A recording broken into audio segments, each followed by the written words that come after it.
Awesome. Let's go ahead and get started. So thanks for joining today's webinar, Wash, Rinse, and Repeat, Growing a Commercial Laundry with Effective Marketing Tactics. We are super excited to have you here today. My name is Brittany Colby, and I am the Senior Marketing Manager here at Linen Master and Infinite Laundry, and I will be your host and moderator today. Before we get started, I do have a few housekeeping items to cover. So to provide you with the best listening experience, all attendees are on mute. However, you may ask questions using the Q&A function. This meeting will also be recorded, but we encourage you to stay the full length of the webinar because we have some exciting content to cover, and we'll also be answering audience questions at the end of the webinar.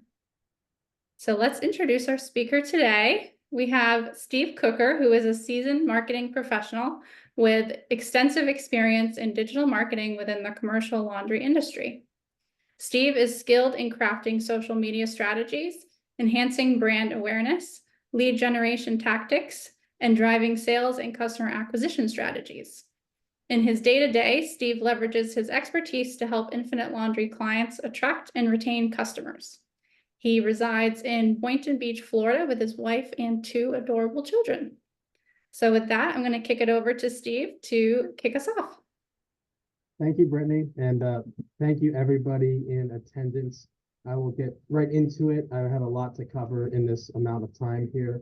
And really, I have a few objectives, and so I want to lay those out. I like to lay those out in the beginning of these.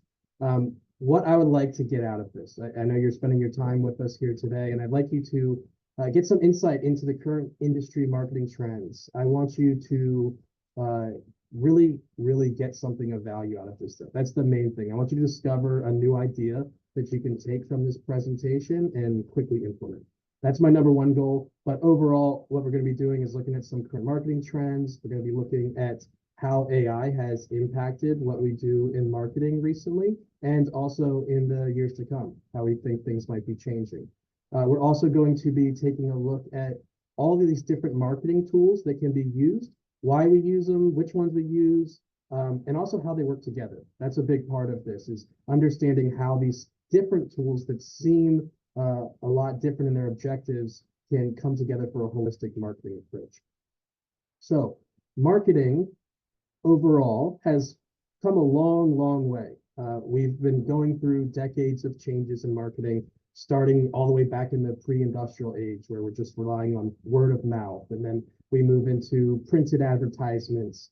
We start to have packaging and logos show up at the late 19th century. And then radio comes in, and you start reaching a larger audience. You're able to craft your messaging. And as things evolve, you get to television. And then once television starts picking up into more channels, you start to have market segmentation, targeted advertising. That's the beginning of that. And as you'll see, we developed very deep down that targeted advertising path through the decades to come. In the 80s, you start to have relationship marketing, some direct marketing, direct mailers. It gets more personal.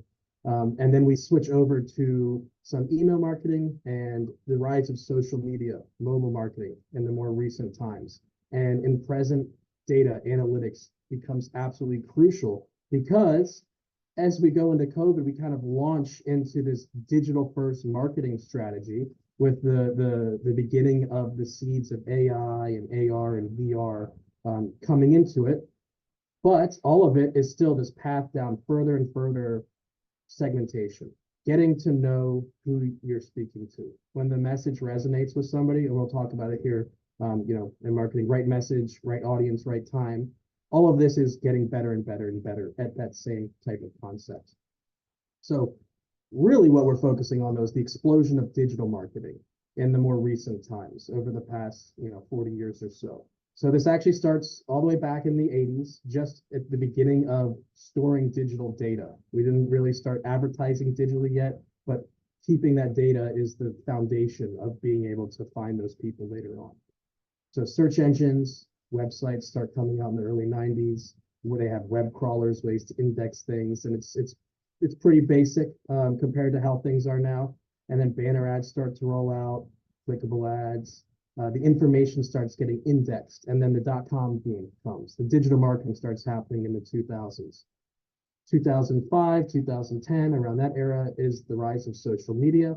And then this opens up some really important pathways for search engine marketing, search engine optimization, really taking a tailored look at how people are finding you on the internet or your competitors or the problems that your company can solve, how you can be the solution to that when people do those searches. This starts to become very, very important in response to the way that the search engines were indexing things. So now you can kind of think ahead. How can we be thoughtful in what we're going to put out there so that we can index it so it shows up? Then you have the explosion of smartphones, right? As everyone starts moving over to smartphones, now that digital data that we have, the advertising channels are not contained to when you're on your computer anymore, but also every time you're on your phone. And the more people start using their phones, the more connected it all becomes. That also equals more data in, more segmentation, more targeting, and the ads can get more and more accurate and smarter. And then they can get a lot smarter as you start bringing in AI and machine learning into the equation. So there's human error in everything that's done, and there's a lot less of it, on the machine learning side of things. But as we'll unpack on this, you can't leave it to the AI and the machine learning. It really needs some input from someone that understands the human element and the outside picture, the big picture. So again, in the 2020s, COVID helps really blast this all off and creates this growing emphasis on this omni-channel marketing approach. Also, the beginning use of AR and VR technologies hasn't really exploded yet, but the foundation's there. So there's some things starting to get developed that are very exciting, mostly on the bigger brands now, but I expect over time that it will start to move down as production costs come down as well. So what are the digital marketing tools that are out there? This is, I won't spend too much time on this because a lot of us understand this at this point, but I do want to just touch on it all just to be thorough in our explanation. So pay-per-click marketing, that is the ads that are at the very top when you search for Google. Those are typically text-based ads that are done through pay-per-click marketing. This is set up by doing bidding online, by setting up parameters that basically you tell the platforms, Google being the main one, Microsoft being the secondary, that when someone searches for phrases such as this or terms such as this, I would like my business to show up. That's the simplest way to do it. Under the hood, there's usually thousands of different phrases and key terms that are both saying, yes, we want to show up for those, and also, no, we don't want to show up for those. It's very important to have the ones you don't want to show up for because there can be some crossover where your ad spend can go completely awry if you don't keep it contained how you want. That's also the ads that follow people around. Well, those are mostly done, those are remarketing ads. They're mostly done through the Google Display Network. There is some in social media as well, but typically the heavy lift of those ads is coming through the Google partner sites. There's tons of them, and Google itself through their remarketing platform. Then you have search engine marketing. That is part of the pay-per-click marketing, but specifically the indexing of the actual ads up at the top. And SEO would be a part of search engine marketing, and PPC would be a part of search engine marketing. So this can sometimes get a little confusing. We typically think of it as the PPC side of things and then the SEO side, but both of them are working on the objective of search engine marketing. So search engine optimization is doing the same thing, just a little bit differently. It's writing content so that it indexes organically under those ads. Social media marketing, that one's pretty self-explanatory. We're doing marketing on social media channels.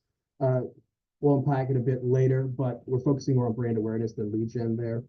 Online directories, Yelp, Angie's List are very familiar. Google My Business has taken over as the premier online directory site over the past couple of years, but they're very important because that's where your online reviews are typically housed. And it's important to have those reviews. Those are the equivalent of word of mouth, right? The same way word of mouth had been important for and still is, but that was the main driver in a lot of the beginning stages of commercial laundries throughout the decades. Is you do a great service, you have a great reputation, you get great at word of mouth, business comes in. that still happens. But the word of mouth in 2024 is online reviews. A lot of people are going that to go see, like, okay, what are people saying about the business? And so you can fill that gap of having people not talk like they used to in our communities today by having it online where there are conversations happening. So you just translate it over to the digital platform. And then your website, the central hub for all of this. Everything is really moving through your website. And this is where you're capturing the data for your remarketing audiences. You're housing the SEO content so people can find you. You're creating easy pathways for people to start conversations through forums and websites so that these efforts manifest into people actually communicating with you. And it all really starts to come together. So let's not forget about offline marketing. That is a big part of it as well. Word of mouth, like I talked about, still exists. Those conversations still happen, even though they're checking reviews. They might also have a buddy they go talk to, or someone recommends something. We don't ever want to neglect that. We want to be very aware of it and really use it in everything that we do. Print ads can still be effective. Truck wraps are huge. Your trucks are, if you have trucks on the road, they're roaming billboards. We have billboards on here as well. That's a good brand awareness space, but a truck wrap is something you already own that gets a lot of touches on the road in the areas that you already serve, on the routes that you already serve. Tying these things, the signage, leave behinds, all important. You can tie these all into digital marketing activities, and you can do that through QR codes and having ways that people can interact with this digital signage. Scan a QR code, lands on a website, puts them in the remarketing audiences. Now someone that looked at your truck, looked online, had that word of mouth confirmation, scanned something, or they didn't, or they just searched the brand. They still saw it from the truck. They go to your website. Now you have the opportunity to continue to come to them with remarketing ads and some of these lead gen tools that we're talking about. And it can come from offline marketing as well, and just be further enhanced with the digital side of things. So some of the channels that we use mostly for these tactics, we're looking at Google is the main one, right? Big stat, 95% of mobile search is on Google. So naturally, we put the majority of our efforts on Google. The rest is on Bing, which is Microsoft. So that would also include, what is it? Yahoo's part of that, and Microsoft Edge. Those would be combined together. But that's a lot less of the web traffic that's out there, but it's important web traffic. And it's often people that are on desktop and low-hanging fruit. So never want to neglect that. There's other search engines, but those are used so little. Sometimes there's not a lot of marketing efforts put into them. On the social media side, a lot of options out there. You know, people often ask, where should we be putting our efforts for social media for commercial laundries? And we like to stick to these three essentially: Facebook and Instagram. The reason we do Instagram is because it is attached to Facebook. It's not the premier one, but because it's part of Facebook and you can easily cross-post content and advertising to the Instagram audience, it's usually a no-brainer. There's no extra effort to include that. So even though the same way we're talking about Bing being the secondary kind of smaller one, you may as well put the content out there as well. Now, this is a brand awareness platform, not a lead gen platform. So we're often looking at brand awareness type of initiatives. But unless we go over to LinkedIn, where LinkedIn can be a little bit different. On LinkedIn, it can actually be used as a great business to business lead gen if you have the market that you're going for on LinkedIn. So specifically, you know, we'll get into some market segmentation, but that tends to work more for healthcare laundries, hospitality that has a lot of hotels in the area, or people that have some kind of large presence of medical facilities that aren't just hospitals, that just have businesses big enough that they can serve. Maybe a mat rental company that has a lot of corporate accounts, office buildings and things like that. You might be able to find them on LinkedIn as well. There's a lot of opportunity on LinkedIn, but it's not for everything. When you start to look at the F&B side of things, it's harder to find restaurant owners on there. It's harder to find restaurant managers. So it's not for the entire market segmentation, but it's for pieces of it. So we talked a little bit about the partner sites. One thing just before we switch over, smart TV apps. These are other ways that people are getting great brand awareness exposure. And as people cut the cord more often, you're able to hit people with these same marketing tactics on Sling TV, YouTube TV, all of the cut the cord services. So I'm a visual learner myself, and so I like to include this as kind of what I'm talking about is the website being the centerpiece and how all of this marketing kind of works together. All of these things on the left, the signage, the vehicle wraps, social media content, Facebook, the whole thing, that could be someone's first touch point. It could also be touch points in the middle of the process of starting to engage with your business. You don't know which one of those are going to be first, you don't know which are going to be last, and you don't know which combination are going to be used. But there's going to be some combination of these. So it's a good idea to have this holistic approach so that you can have your marketing extended across all the different ways people can find you. But be mindful too of where you're taking them. Notice that all of this is kind of scattered in the way that they can find you, but we have a purpose with everything that happens on all of this. We want to drive them to the website, and then when they leave, we want to bring them back to the website with the objective of booking appointments, filling out forms, getting inbound calls, and moving it over to sales. All of this comes together like this, and I just think this is a great representation of how it all looks. So once you know where you want to approach people, you have to know who is your audience, right? And I mentioned it briefly before, the right message, right audience, right time. That's huge, okay? So what I'm talking about there is having a message that resonates with your audience that is tailored so that you're not sending it to people that don't want to hear it, right? You want to be able to send this to people that are actually prospects, not your entire community, right? And you need the timing to be right. The timing is on them. So what we do is we set up the right messaging. We use all of those platforms I was just showing you, or the correct combination, depending on what your market dictates, to create the messaging that makes you stand out against your competition, that hits the right people, and that is positioned so that whenever they choose that it's time to have this conversation, you have everything pre-configured so it starts that process and leads to an actual conversation.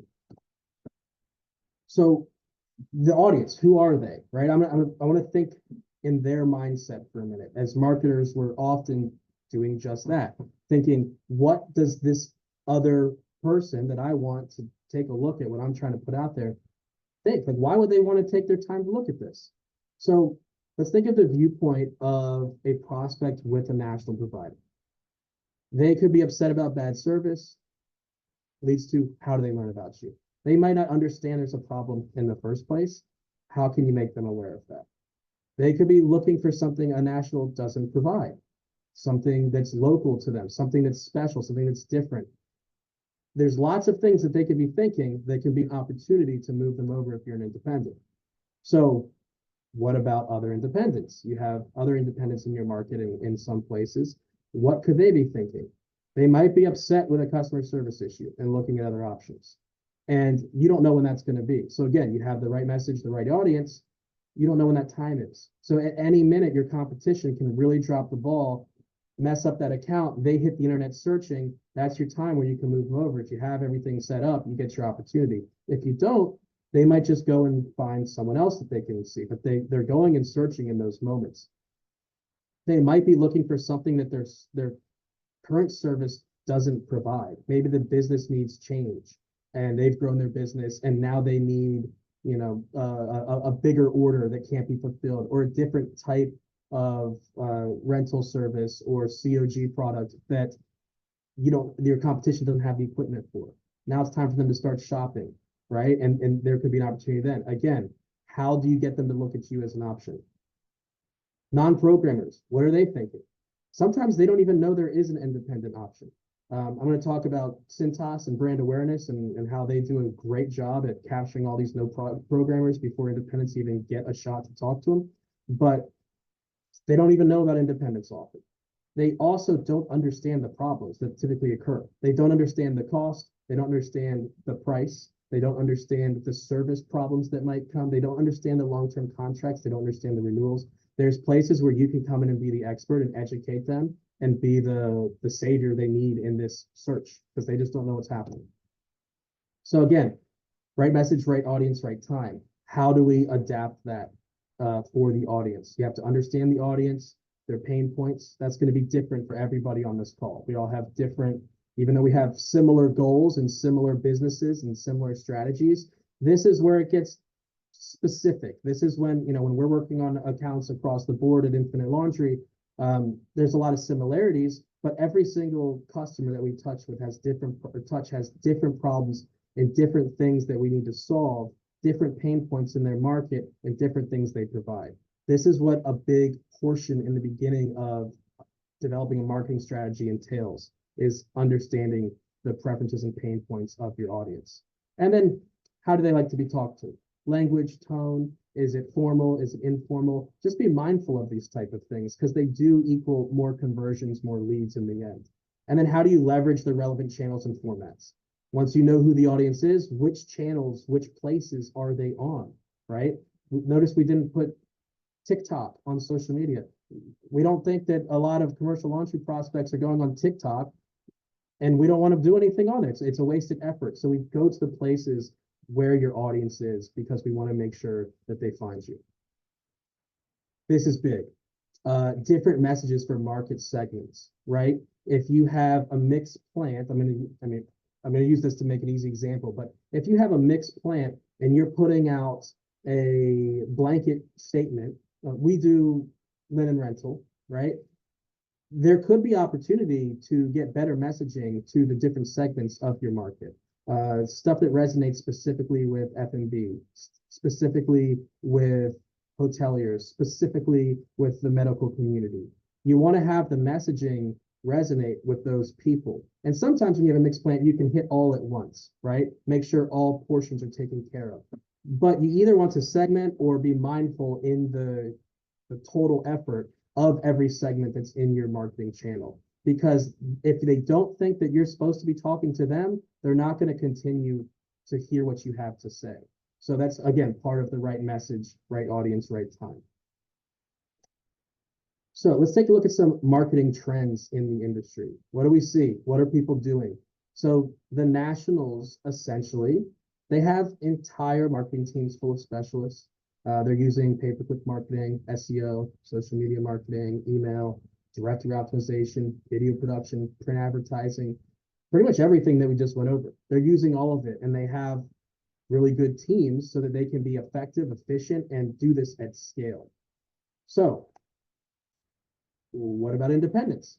They're doing a lot of the same things, except there's a big range of it. You have a range of arrangements from a small in-house marketing team at some places to a full outsourced marketing team, a combination of the two, or just absolutely no marketing at all. You do have some of that. I don't like it myself, but we do see it. I mean, there's some businesses that they have done no marketing, but if you ask me, they're also not growing. They're stagnant, right? They're playing defense and not playing offense. So what are the independents doing? Same thing. Combination of PPC, SEM, all the same tools. Word of mouth, though, that's a major factor that you can have as an independent, that the nationals, really, it's hard to have a national word of mouth, right? You have to have an amazing service. Instead, they can focus on dumping tons of money into brand awareness, where you can combine some efforts for brand awareness as an independent mixed with some word of mouth, and it can kind of put you ahead of a step above what they're doing in the same category.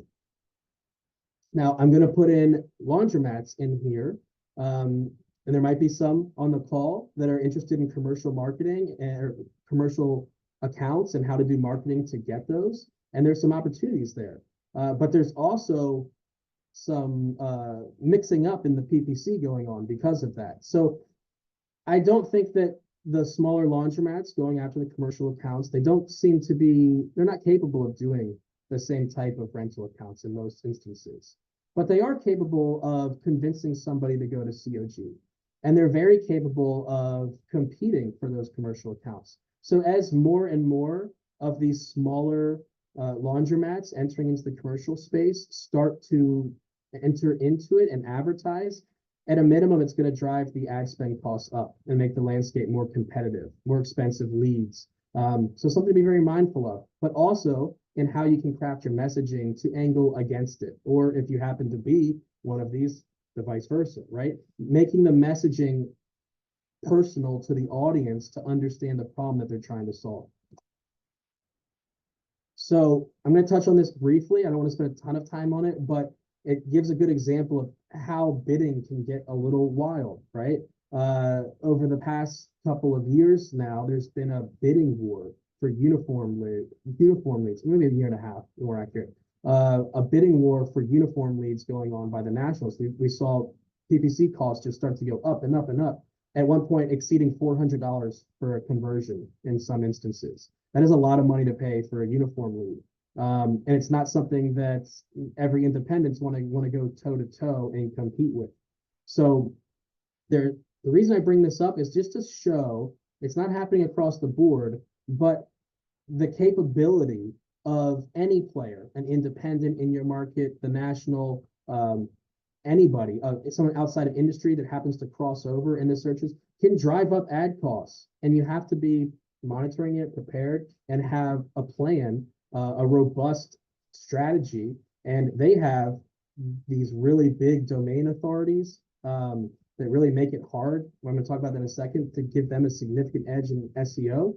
But you can also get us an edge as a local provider with some of the tactics that you can do that they can't do. So let's jump into that for a minute. The lead uniform problem, or the uniform lead problem, is one that has been a little bit more challenging in the beginning, but then once we found some agility, for lack of a better word, innovative and agile moves that we could do to get around it, it seemed to be an opportunity more than anything, right? So when we see someone committing substantial resources to SEO and PPC, we can be prepared to invest more in premium conversions, or we can do things like focus on SEO efforts in local places where they can't be. Maximize ad spend efficiency, focusing on, I used the F&B example before with LinkedIn on how you can't do it there, but here's a good one of something you could do, right?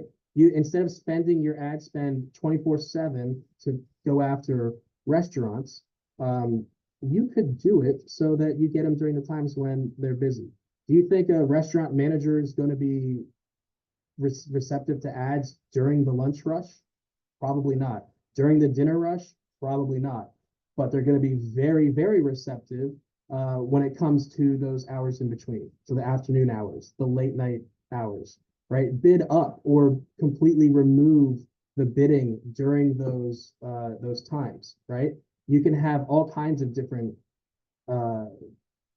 things you can do like that. I don't want to spend a ton of time on specific examples, but you get the idea of how you can be agile with what you're doing and do things a little bit differently.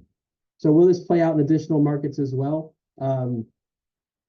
We haven't seen it yet, but it's always possible, right? So be mindful of what could happen in the bidding parameters within the industry. So I wanted to talk about this a bit, the unfair SEO advantage. I mentioned domain authority on that previous slide. This is something that makes it so when it comes to SEO, domain authority is like your credit score, essentially, for your website. So Google gives a credit score to your website and says, look, when this website with a great credit score puts out content, let's just throw it up to the top immediately. We know it's going to be good. Let's just put it up there. Instead of going through the process of waiting, indexing, seeing how users respond, and slowly moving it up using SEO tactics, right? That's what Google measures to justify moving it up. They don't have to do that as often because they just get to start there. So that makes it almost impossible sometimes in theory. Like, how would you go against that if you're never going to be able to have the same domain authority? How you get domain authority is by having a giant website, by having a website that has just pages everywhere, location pages for the whole country, national presence, worldwide presence. You're just not going to be able to do that if you're a local provider and you have a region or a city or a state or a small territory. you can do things in that territory they can't do that, right? So what could you do in those places? You can leverage some of these SEO tactics. You can understand and engage with the local audience more effectively.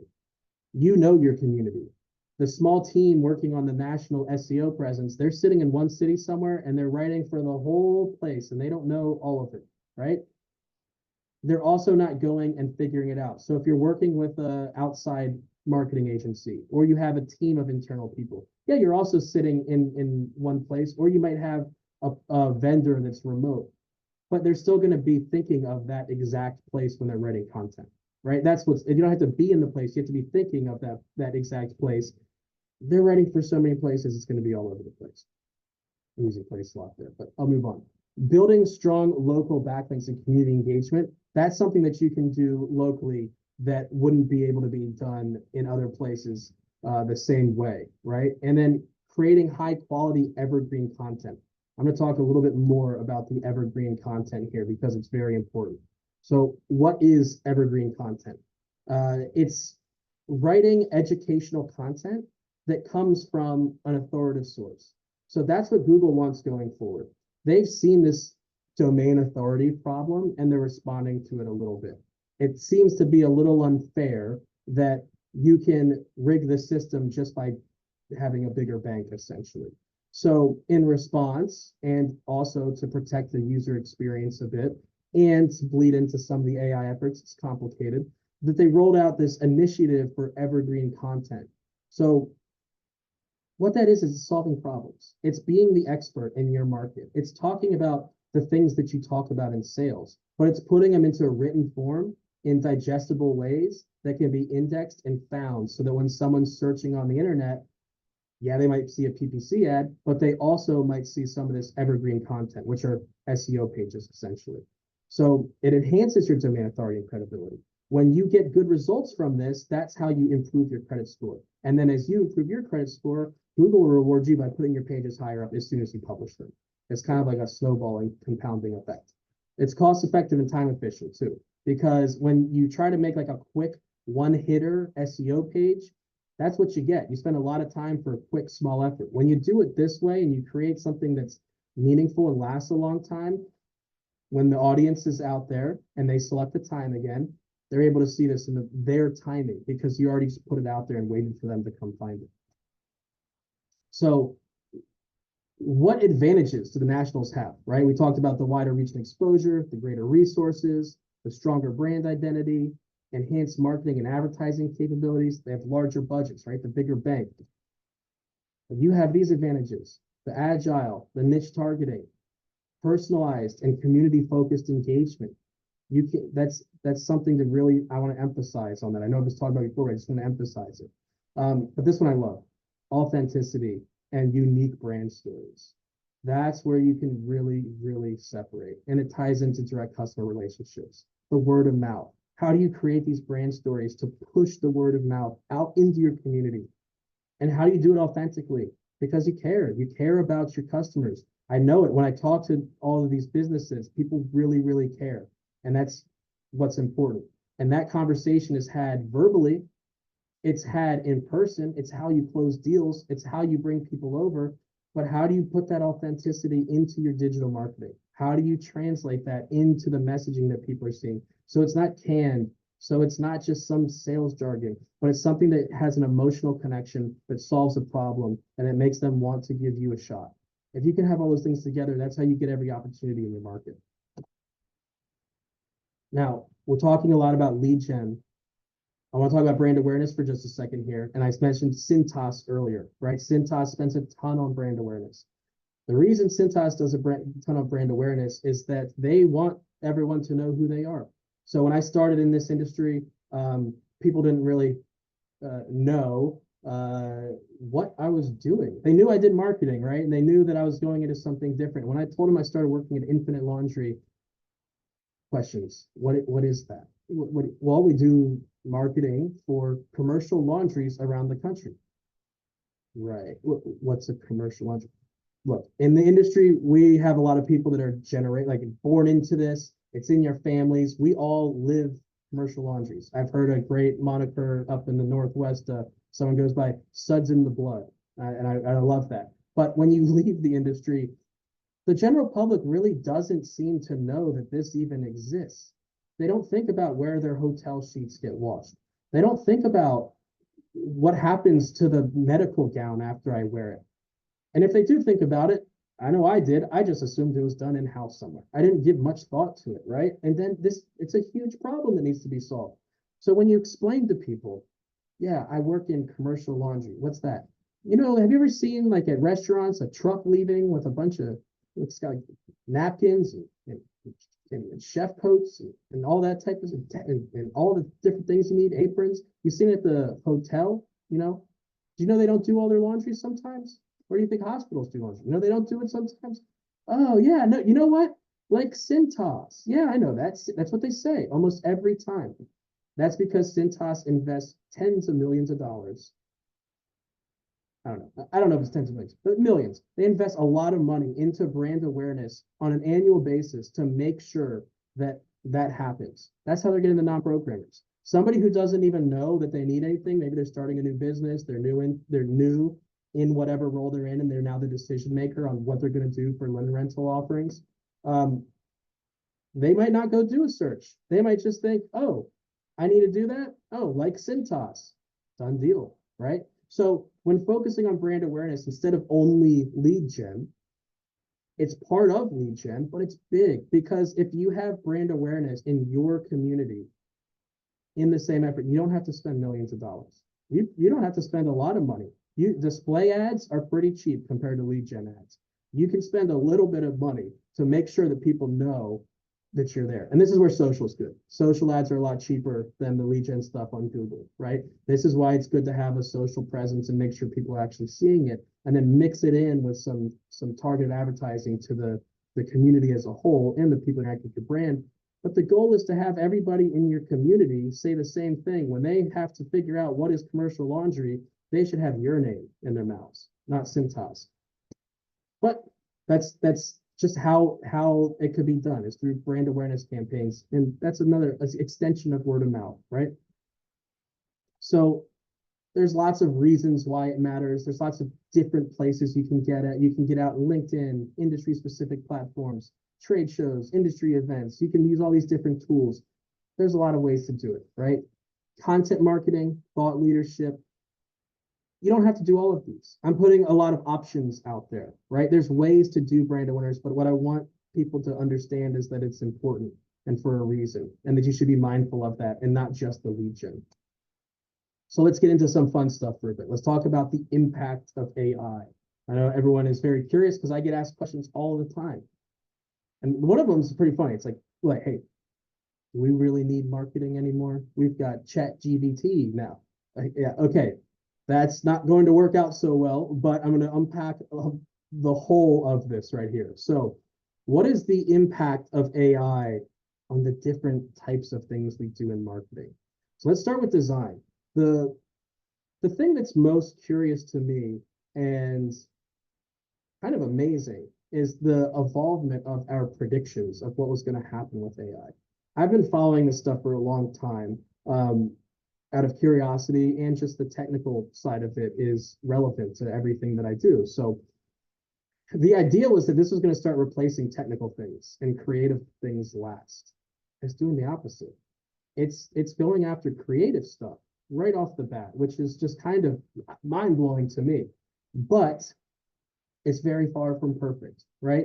It's not going and replacing anything. It's enhancing what people do. It's making people's jobs better. It's making people's ability to do their jobs better. It's making our time more efficient. It's making the way that we think more efficient. So what's happening in design? Couple things. You can start to formulate your design off of a nicer baseline. That's a good thing. Like often we used to rely heavily on stock imagery. But with the use of generative AI, we don't have to go and get stock imagery anymore, but we still have to do a lot of work to it. It's not a finished thing. But instead of going and buying an image of a model to then put a certain uniform on in the middle of an ad you're putting together, you can generate that model. And you can then put the uniform on. It's just a different way of doing the same thing, right? but it's completely kind of wonky in some of the instances, right? And so it really needs someone that knows what they're doing.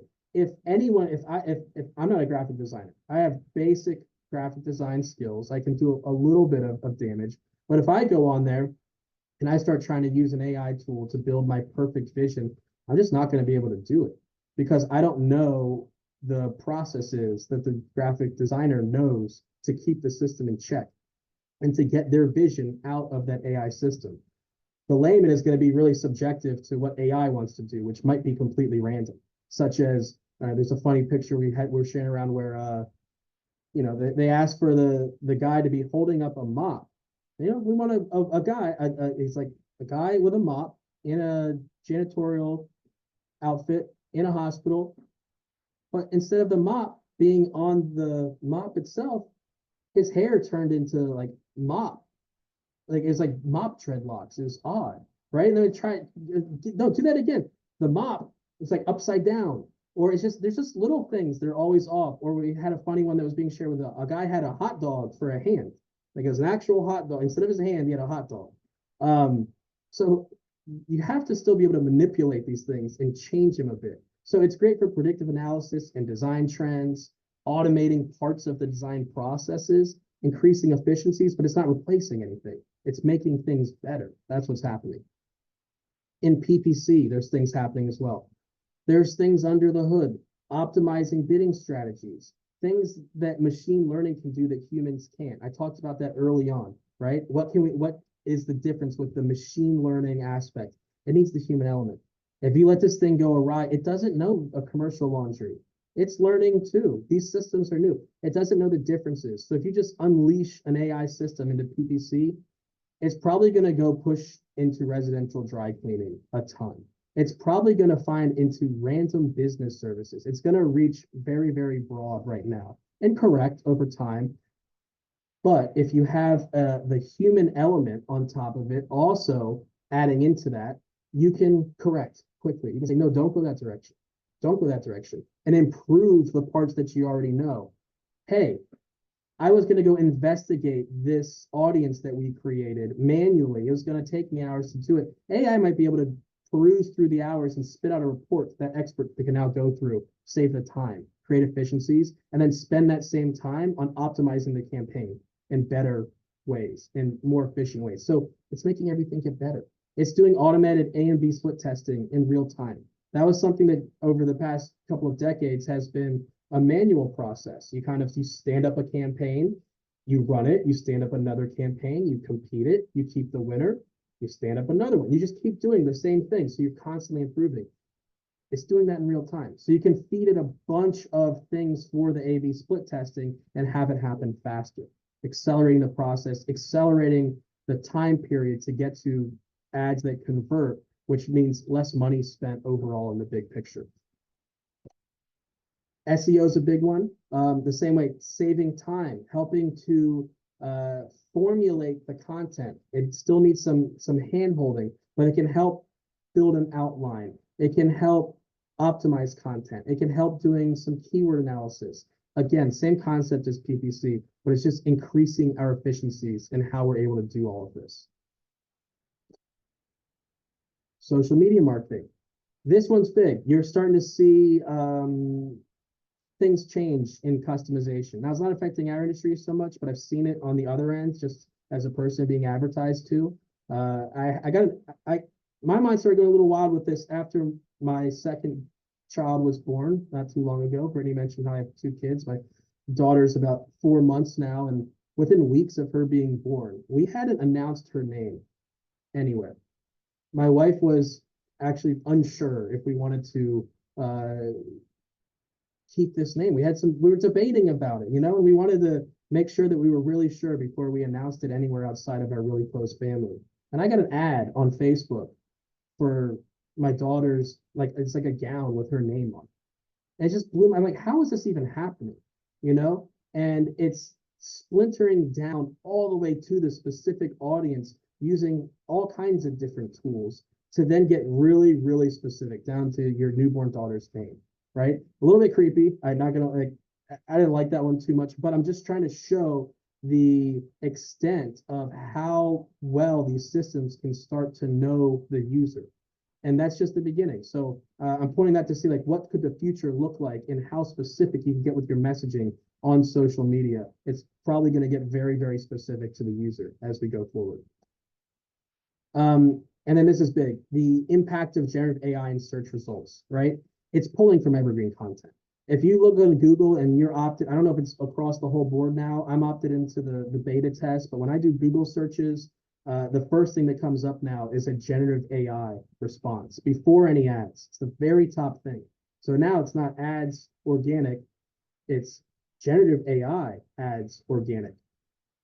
Where's the generative AI getting its information? It's getting it from SEO articles. It's getting it from evergreen content. So if you have good SEO and you're getting ahead of it and you're being thoughtful now, those systems are what's picking up. So in the future, the more evergreen SEO content you have out there, the more likely it is that these generative AI results that people are relying on are going to be referencing you as the solution to the problem.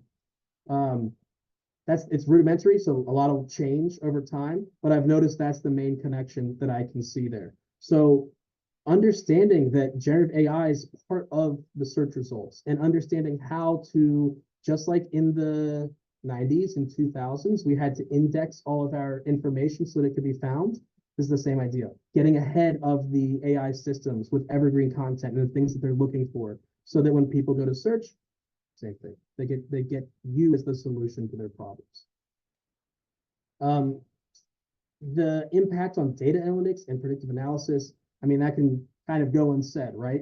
It is completely in the weeds of understanding data in a way that humans just can't and helping us understand it. But again, what is data without the human element to understand it? We still need to make the decisions for our business. The AI systems aren't the ones making the decisions. They're just giving us information. So this is how you make those decisions and you make them more efficiently and effectively, right? It's way more advanced, and it can happen in real time. You can have real-time analytics, right? You don't have to wait for all the data to collect and then take it and take a look at it. It can analyze data in real time and give you information as it's going. That's huge from a data analytics perspective. So tying it all together, right? Data is king. That's what it comes down to. We talked about the creative side in the beginning. We talked about audiences, messaging, getting the right people, where to place it. What justifies those decisions? What checks those decisions? What tells us that the decision that we made was a good one or a bad one? The data. The data gives us a way to make an educated guess on what we should do and then check to see, did we accomplish what we set out to do? And if not, why? And how do we correct in the future? All of it is coming from the data. Everything we do is data driven. It's informational driven decision making. That's what gives a competitive advantage, right? That's how you do the personalization and the targeting. That's how you continuously improve, and that's how you get to measure an ROI is the data, right? So all of this is, nothing without the data. Data is king. I want that to be very, very in everyone's brains here. So again, feed the machine, the AI systems, the machines that we're building. We were building machines before AI. We're building machines with AI, but we need to feed the machine. It's all about understanding the data. It's all about interpreting it, creating strategies and goals that align with your business objectives, using ethical decision-making and considerations. AI is not going to always have the morality of a human. So you need that element, right? We don't want to lose that part of it.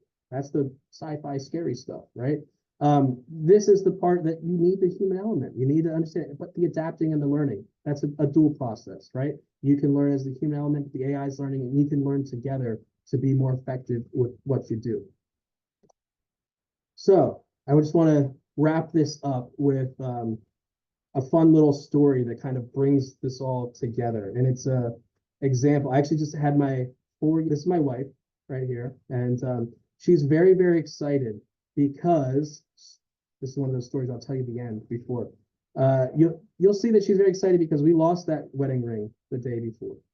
Or engagement ring. That engagement ring, we were on the beach the day before our 2-year anniversary, and we had our first child. He was an infant, and we were putting suntan lotion on him, and she took her ring off.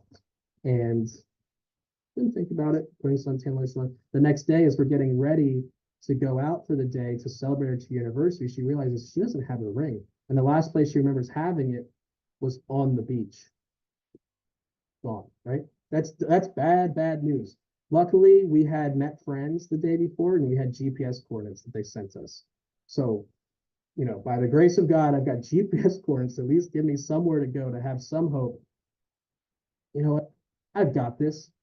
I'm gonna go be the hero. I'm gonna save this anniversary. I went and I rented the metal detector and I went to the beach in the middle of the afternoon in the hot Florida sun, in the middle of the summer. And I spent about 4 hours filming a whole football field area of the beach. I picked up every bottle cap, every little nail, tent stake, anything metal anybody left in that area. I picked up. I swear I did because I did it for so long. There's nothing left there. That ring was gone. That ring was absolutely gone. It must have been gotten by someone in the morning. There's beachcombers that do this every morning in Florida and all the beaches. They'll go and get all the jewelry and go sell it at the pawn shops and make a secondary income from that, or some of them make a living. It's just gone, right? So we were really sad and we were getting ready to go out, and my wife decided to hit the internet in hopes of I don't know what. And what happened? An SEO article hit her that was from a insurance company that was conveniently letting her know that, you know, you could have had insurance on your wedding ring, but since you didn't, maybe you should get it if you find it. There's actually groups of people that try to find this stuff. It sounded crazy. We said, we'll give it a shot, right? There is this group that goes out and finds jewelry. You pay someone $200 to come out there. They try to find your jewelry. And if they do, you pay them whatever you can at the end. So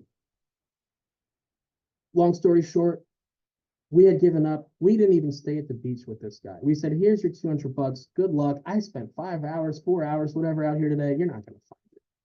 He called us before we got out of the parking lot. This guy found the ring in 15 minutes. He was walking around. He had a better piece of equipment. He had special headphones. He knew what every beep was. He didn't even reach down if it was a steak or a bottle cap. He had a sifter behind him, and he would just drag it so he knew all his territory. And he would pick it up eye level and look. And he picked up 6 rings, including ours. And we were so happy. And what I learned, and I'm going to wrap this up on this, is that, yes, I thought I could do it myself. I thought I could do it. I even went and I got the stuff. I got everything I needed, but it wasn't the right tools and I wasn't the expert. The right expert with the right tools can do things differently and better and more effectively. And those right tools are a lot of what we're talking about. So I just want to kind of leave everyone with that. It's just kind of a fun story that brings this all together. So thank you all so much for sticking through this with me. And I hope that you got something valuable out of it. We're going to flip it open to some questions. Happy to answer anything that anybody has. And while we're doing that, this is a QR code for a book that we wrote for marketing in the commercial laundry industry called Pulling the Right Threads. And you can learn in depth a lot of the things that we talked about today. You can scan this barcode or you can go over to our website and download a copy there. So thank you so much. And yeah, we'll open up to questions. Awesome. Thanks so much, Steve, for that insightful presentation. I'm so glad that you and your wife found the ring. So we did have a few questions that came in both before the webinar and during, so we can jump into those. But before that, I'm going to launch a quick poll to give our audience a quick chance to request to learn more about Infinite Laundry's marketing services. So I'll leave that up for a minute or so as we get into our questions. Okay, so first question we had was, what are your top 5 lead generation avenues or tactics to bring new business to a commercial laundry? I think we kind of covered that a little bit, but if you want to give a quick recap, Steve, maybe of your top 5. Yeah, we did. And, you know, I think that leans mostly into the top one is going to probably be pay-per-click advertise, right? That's the number one lead gen source. And then as I start to think of the next 4, I have a big muddied picture of that visual I showed of all the different things and how they all work together. So I think it's not a matter of what are the top 5 across the board. I think that'd be a question more specific to each individual business. And it would be a combination of all of those. And I'll use an example just to be thorough with the answer. Let's use a mixed plant that kind of hits all of it. And they're in a mid-market city and they've got 5 routes. Okay, so that type of size business. You're going to be looking at, I'm probably going to want to look at PPC number 1. I'm going to be very mindful of those truck wraps. That's going to be part of it because that's your word of mouth tied in with your directories, because that's where people are going to see the social proof to then justify coming over.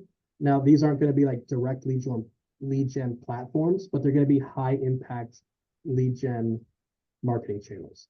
And then SEO and social media marketing next. Specifically, if you have the option to do LinkedIn, I would probably move that all the way up to the list for number 2 and then down to 5 if not. Great. And how do you find the balance of growing without overwhelming current resources?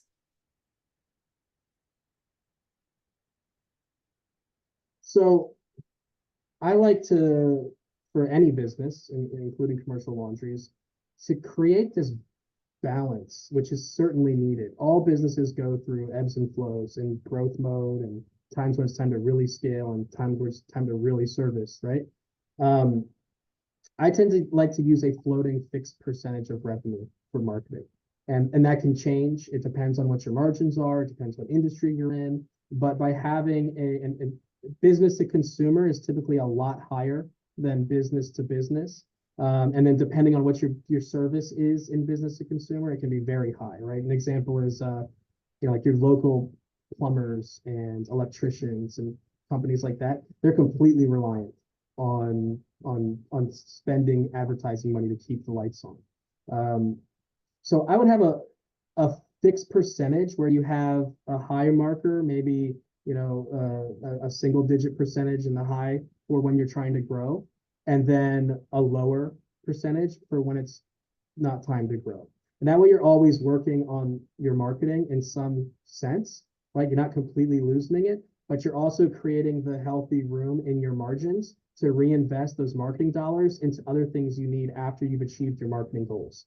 So I'll use 8%. So you had an 8% revenue target or revenue allocation for growth mode, and then a 3% for figure it out mode, right? We're going to grow aggressively. We're going to hit our goals, and then we're going to reduce down to 3% to keep the marketing machine moving. But that opens up that 5% to then go reinvest into the other things you need to hit the new target to need to do marketing push again. So I like to have it fixed to revenue percentage in a floating range.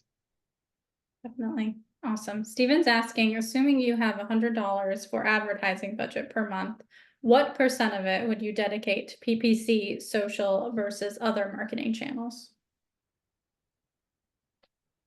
I wouldn't do it's not going to be enough to do PPC, so I wouldn't put it there. It would depend on what your objective is with the $100, right? It can get very far for brand awareness. And if you had that as your main objective, I would probably stick it to just that. To move the needle with lead gen, that $100 is going to get bled out quickly in whatever ad spend budget you put out there. But you could get some good reach through social media marketing. $100 in brand awareness type of marketing on a monthly basis in this industry should probably get you 15 to 20,000 impressions to 3,000 to 5,000 people in your local community on a monthly basis.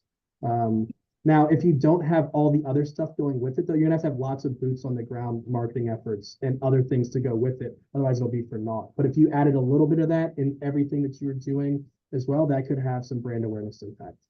He did say ignore the dollar amount. Just want to get an idea of % into the channels. So Sorry. that adds context. Sorry, he just added that in. So ignoring the dollar amount, yeah, it's going to be PPC, right? We're going to put, if we think of percentage wise, typically I'm throwing 90% of ad spend budget or more at the pay-per-click marketing, and that's combined remarketing and search, right? And then the rest would go into brand awareness campaigns through social media. Great. Awesome. I think we have time for one more quick question. So let's get into, is there any point in using US mail for marketing nowadays? Sounds expensive to me, and it sounds not targeted, right? So I've seen there are some options for mailing things, right? But you're limited into how you can segment who it goes to. With the exception of if you have it completely tied into an entire digital system, like if you have all the digital marketing stuff we were talking about and spending a lot on it and it's tied into some kind of mailer, like casinos do this, where they know the games you play and the restaurants you eat at and the things you do. And so they personalize your mailer content very specific. And they're even doing like race, age, gender, all the games you play. And when they print that ad that goes out, it's a one-of-one ad printed in the US mail, but it's very expensive. So I probably wouldn't recommend it for this industry unless it was, you know, a drop in the bucket of a giant marketing approach. Awesome. Well, that's all the time we have today. So thank you everyone for joining us. I do have a quick favor to ask our audience today. So we did recently launch our State of Commercial Laundry Survey, where we're gathering insights about commercial laundry operations. And we'll then use those insights to create an industry research report. So we would really appreciate if you could spare about 5 minutes taking that survey. And I'll drop the link here in the chat just now. And thank you everyone for joining, and thank you, Steve, for that awesome presentation. Hope everyone found it valuable. Take care. Thank you, everybody. Thank you so much. Bye-bye.